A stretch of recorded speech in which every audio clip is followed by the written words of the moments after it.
एक जंगल में एक भालू और एक हिरन रहते थे।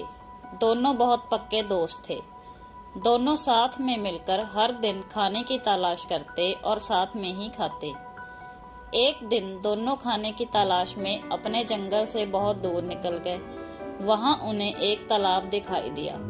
उसी तालाब के किनारे एक बेर का पेड़ था। बेर का पेड़ देखकर भालू और हिरन बहुत खुश हुए। वह दोनों बेर के पेड़ के पास गए। फिर भालू ने पेड़ को जोर से हिलाया और जमीन पर ढेर सारे पके हुए बेर गिरने लगे। हिरन जल्दी जल्दी गिरे हुए बेरों को इकट्ठा करने लगा।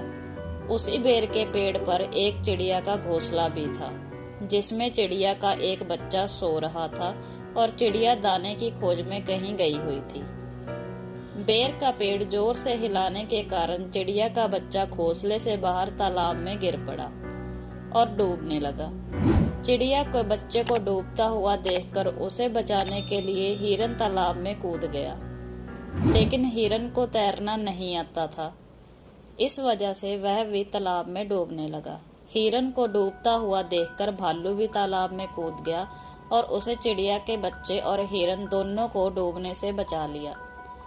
इतने में चिड़िया भी वहां पर आ गई और वह अपने बच्चे को सही सलामत देखकर बहुत खुश हुई। उसने भालू और हिरन को इसी तालाब और बेर के पेड़ के पास रहने के लिए कहा। तब से भालू और हिरन भी चिड़िया के साथ उस बेर के पेड़ के नीचे रहने लगे।